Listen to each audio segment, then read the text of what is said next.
gabi po sa inyong lahat, mga kaibigan at mga kapatid. Ako po'y nagagalak na muli na binigyan ako ng Panginoon pagkakataon makapagbahagi sa inyo ng maikling mga mensahe na nagmumula sa salita ng Diyos sa gabi ito. Ang nais ko pong ibahagi sa inyo ay matatagpuan sa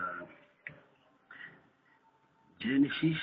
Ang kapitulo po ay 8 hanggang 13. Ganito po ang sasabi. Pagdadapit hapon, narinig nilang naglalakad sa halamanan si Yahweh, kaya't nagtago sila sa kahuyan. Datapwat, tinawag ni Yahweh ang lalaki, tinanong, "Saan ka naroon?"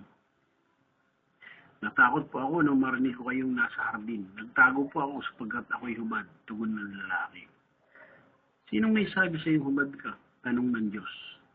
"Bakit kumain ka ba ng bunga ng pinagbabawal ko? Sinong may Kasi pinakain po ako ng babaeng ibinigay niyo sa akin," tugon ng lalaki.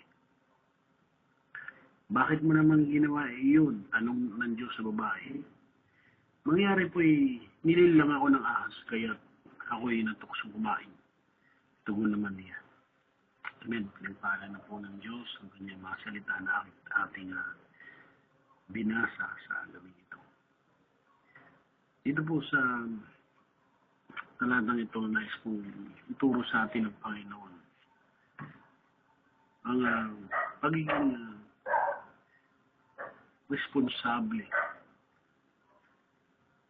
sa iyong ginawa, yung nagawa mo, o yung gagawin pa lang. Dapat tayo po ay bago natin gawin isang bagay, ay handa tayo sa magiging resulta.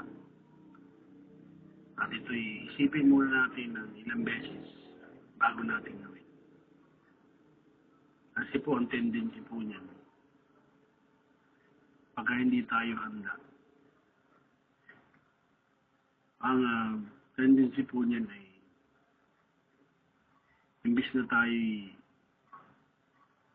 maging responsable sa kung ano yung mali natin o sa kung ano yung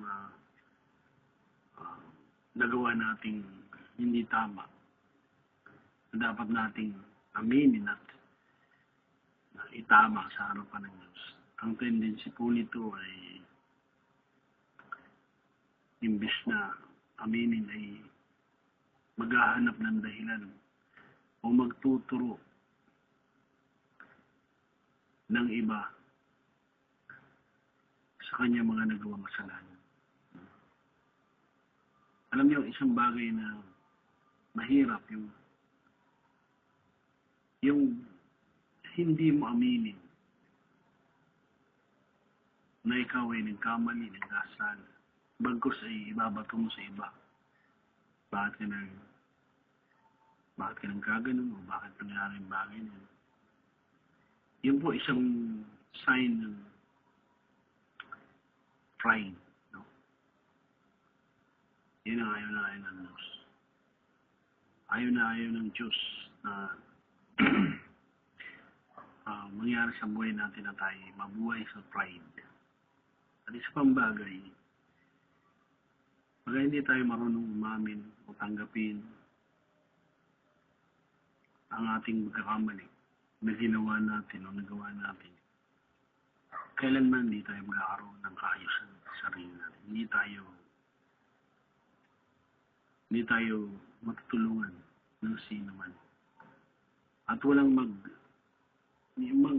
maghahangad na ikaw ay tulungan. Dahil kapag ang katwiran mo ay nagtuturo ka ng mga nagawa mong pagkakamali, tinuturo mo, sinisisi mo sa iba.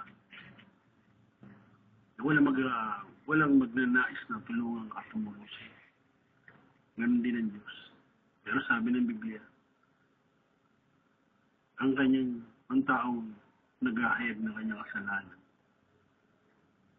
ay mapapabuti Pero ang taong hindi nag-ahayag o hindi niya inaamin sa sarili niya kasi nakagawa ng pagkakamali. Hindi kailan mo mapapanutod. Hindi may tutuwid o hindi may tatama ang kanyang buhay. Hindi siya matutulungan ng Diyos. Ganito po ang nangyari dun sa mag-asawang Eva at Adan. Hindi na sabihin nila, hindi sila ng tawad sa Diyos dahil nagkamali sila o nagkasala sila sa harapan ng Diyos. Nagturuan. Tinuro ng lalaki yung babae, si Eva. Tinuro naman ni Eva yung ahas. Hindi lang hulugan nagtanungan Diyos, hindi niya alam kung ano nangyari. Alam niya, gusto niya lang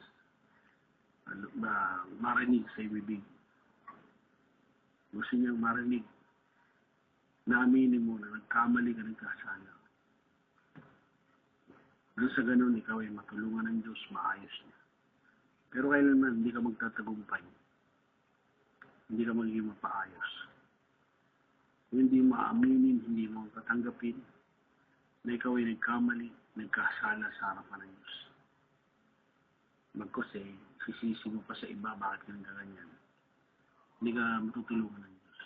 Kaya ang payo ng Diyos sa atin, siya umakita na kanyang salita. Tapatin mo ang Diyos, aminin mo na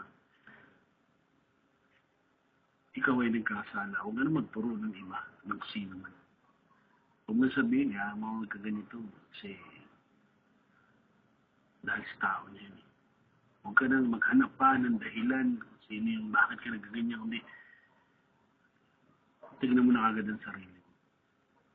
Sabihin mo sa Diyos na, dahil sa iyong magkakamali, nakasala, kaya ka nagkaganyan.